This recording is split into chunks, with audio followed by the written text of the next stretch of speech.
Pai do Senhor, amados, bom dia a todos. Eu espero que esteja tudo bem com você e com a sua casa.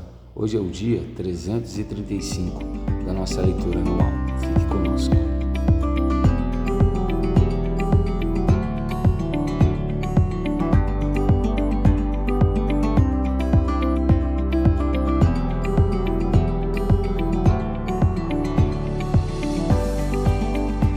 Bom, amados, nós estamos estudando a carta de 2 Coríntios que Paulo escreveu a esta igreja que se encontrava nessa cidade. E a nossa porção de hoje, ela vai do capítulo de número 5 até o capítulo de número 8. Eu espero que você consiga separar um tempo e se dedicar a essa leitura. Eu creio que o Senhor irá falar poderosamente ao seu coração. O nosso texto devocional de hoje, ele se encontra no capítulo 5 e o verso de número 17, que diz assim: E assim, se alguém está em Cristo, é nova criatura. As coisas antigas já passaram, e eis que se fizeram novas. Amém? Bom, nós temos visto como Paulo se empenhou em mostrar para essa igreja a sua dedicação, o seu empenho, o seu amor por ela. Nós podemos observar um tom nessa carta de defesa. Aparentemente, o apóstolo Paulo estava enfrentando afrontas e até mesmo comentários injustos sobre o seu apostolado. E aparentemente a igreja de Corinto, ela estava se apoiando e confiando muito mais em homens que não eram apóstolos, que não pregavam a verdade, do que no apóstolo Paulo, que sofreu, que se entregou, se dedicou tanto por essa igreja. E nós vamos ver na continuidade do que Paulo estava falando ontem, que embora ele estivesse passando por grandes tribulações por causa dessa igreja, embora ele estivesse sofrendo muito por causa desses irmãos, ele vai falar que a nossa leve e momentânea tribulação produz para nós um peso eterno de glória, né? Então ele estava dizendo: vale a pena sofrer por vocês, ó Coríntios, embora o meu sofrimento seja muito grande na carreira do Evangelho. Então, quando ele entra no capítulo 5, ele ainda está falando dos sofrimentos, dos momentos presentes. E ele vai nos revelar uma coisa muito interessante que poucas vezes é falado nos altares, dos púlpitos. O que, pastor? Que nessa vida nós iremos sofrer muito. Ele compara a nossa vida terrena, a vida presente do homem e da mulher, como um tabernáculo, né? Ele vai comparar essa casa, esse corpo, com uma tenda, né? Um corpo frágil, simples. E ele vai dizer que enquanto nós estamos neste tabernáculo, nós sofremos, nós gememos, nós choramos. E assim nós desejamos habitar no nosso corpo celestial. O que indica que esse corpo físico que nós temos não é o corpo que Deus realmente preparou para nós vivermos a eternidade. Eu creio que você lembra do que nós estudamos em 1 Coríntios capítulo 15, onde o apóstolo Paulo vai falar que existem corpos terrestres e corpos celestiais, corpos materiais e corpos espirituais. E esse corpo material, ele vai ser transformado num corpo espiritual quando nós formos nos encontrar com Jesus. Isso é a doutrina da ressurreição, correto? Bom, e da transformação do nosso corpo. Ele vai falar também que enquanto nós estamos nesse corpo, nós estamos ausentes do Senhor, ou seja, nesse corpo nós não estamos completamente junto com Deus. Por isso ele vai falar que a nossa vida, ela deve ser vivida por fé, porque diz assim, olha no verso de número 6: Por isso temos sempre confiança e sabemos que, enquanto no corpo, estamos ausentes do Senhor, porque andamos por fé e não pelo que vemos.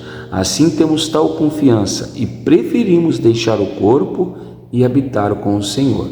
Então ele está dizendo que o cristão verdadeiro, o anseio dele é deixar esse corpo carnal e ir juntamente com Cristo habitar nos ares, né? Então nós temos que desejar o corpo celestial, temos que desejar a vida eterna. E enquanto nós estivermos aqui, temos que suportar as aflições e os sofrimentos como um bom soldado de Jesus, sabendo que, durante o tempo aqui na terra, nós enfrentaremos muitas provações e muitos sofrimentos.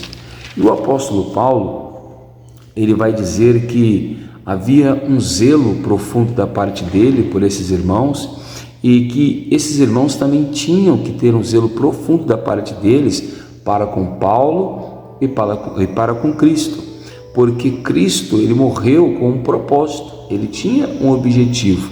E qual era o objetivo? Está explicado aqui no capítulo 5 e o verso 14. Olha o que ele diz: porque o amor de Cristo nos constrange ou nos domina, porque reconhecemos isso, um morreu por todos, logo todos morreram.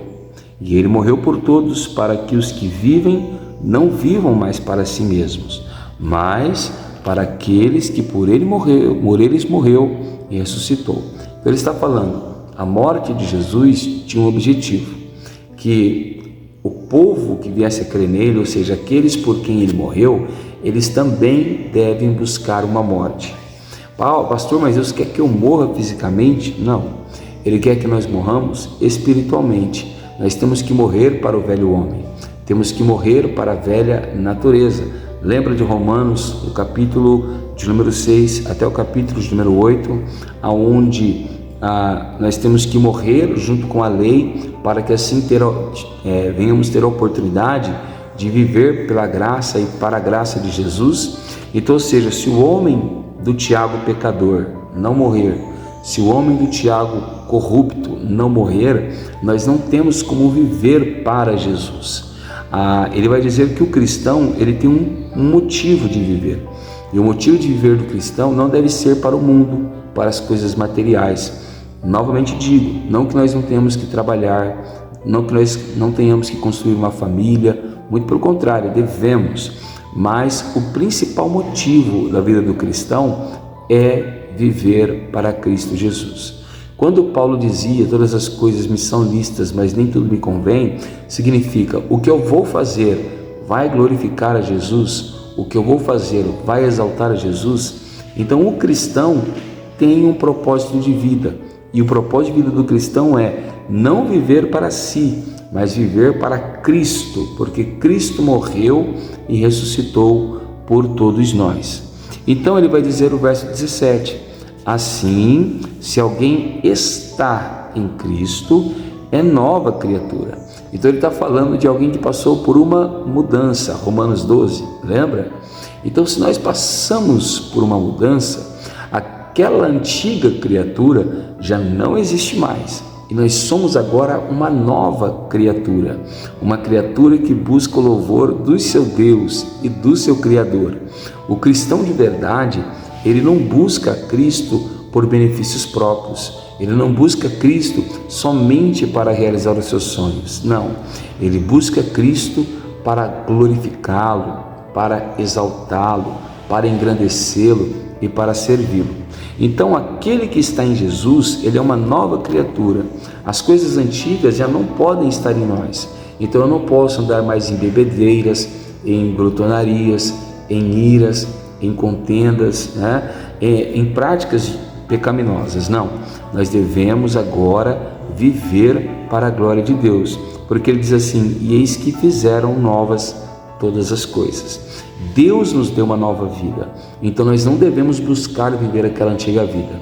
Quando Pedro está junto com os demais discípulos na casa e ele volta a pescar, ele está voltando à antiga vida, e então Jesus diz para ele apacentar as ovelhas, que significaria pescar homens. Então Jesus está falando, não Pedro, não volte para a antiga natureza, fica firme naquilo que eu te entreguei, no ministério que eu coloquei na sua mão. Assim nós também não devemos voltar para trás, devemos ficar firmes com Cristo Jesus. E então no capítulo 5 ainda nós temos uma revelação profunda de que Cristo nos deu um ministério de reconciliação, assim como Deus estava em Jesus na cruz, reconciliando os homens com Deus, ou seja, fazendo paz com aqueles que tinham briga, Lembra? Deus tinha uma briga com os homens por causa do pecado, mas através de Jesus nós somos reconciliados com Ele. Agora esse ministério da reconciliação está em nós, e nós podemos reconciliar homens com Deus pregando Jesus para as pessoas. No capítulo 6, Paulo vai mostrar para os coríntios como foi o zelo dele por essa igreja, e ele vai falar assim, que foi no meio de muita paciência, muitas aflições, nas privações, nas angústias, nos açoites, nas prisões, nos jejuns, e a lista é muito grande de tudo que Paulo viveu e sofreu por causa da igreja. E no capítulo 6, verso 11, ele vai dizer assim: ó Coríntios, temos falado com toda franqueza e estamos de coração aberto para vocês. O nosso afeto por vocês não tem limite. Vocês é que estão limitados em seu afeto por nós. O que ele estava dizendo? Vocês pensam que nós não amamos vocês, mas tudo que nós podemos fazer por vocês, temos feito. Temos sofrido, temos nos dedicado, temos enviado cartas, mas é vocês que não estão recebendo o nosso amor, são vocês que estão endurecendo o coração. Então uma igreja, ela deve devolver a entrega pastoral, a entrega da membresia, dos obreiros, aquilo que ela está recebendo. Você está recebendo um grande amor, um grande apoio, um grande ensinamento, devolva obedecendo, devolva contribuindo, devolva trabalhando, amando aqueles que estão trabalhando por você. Amém? Depois ele vai novamente recomendar aquilo que ele tinha recomendado na primeira carta aos Coríntios, que o cristão não deve estar envolvido com os impuros. Não significa que nós não temos que trabalhar, que estudar, fazer uma faculdade. Não significa que nós não venhamos ter contato com as pessoas do mundo. Mas no que diz respeito às práticas pecaminosas, nós não devemos nos envolver e nem fazer parte nesse negócio, correto? Depois, o apóstolo Paulo vai falar da chegada de Tito.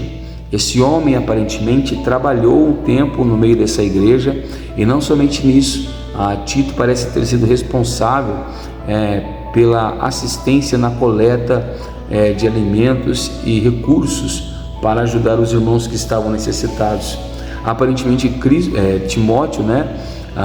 Tito, ele foi um grande e excelente obreiro juntamente com Paulo, pregando também o evangelho em muitos lugares e pastoreando também algumas igrejas. Nós entendemos que Paulo vê em Tito fidelidade, empenho e amor, e Tito parece ter uma responsabilidade de recolher então recursos nessa igreja, na igreja de Corinto, enquanto Paulo recolhia recursos com os demais irmãos nas igrejas da Macedônia. E é interessante essa questão do recurso dentro da igreja, porque muitas pessoas pensam que dentro da igreja não deve ser falado de dinheiro, de alimentos, etc. E na verdade não, a Bíblia inteira nos estimula a contribuirmos na obra de Deus, seja voluntariamente ou seja num compromisso mais profundo, né? Ou seja, nós podemos contribuir de duas formas, através das ofertas e através dos dízimos. E é importante que nós façamos isso com generosidade.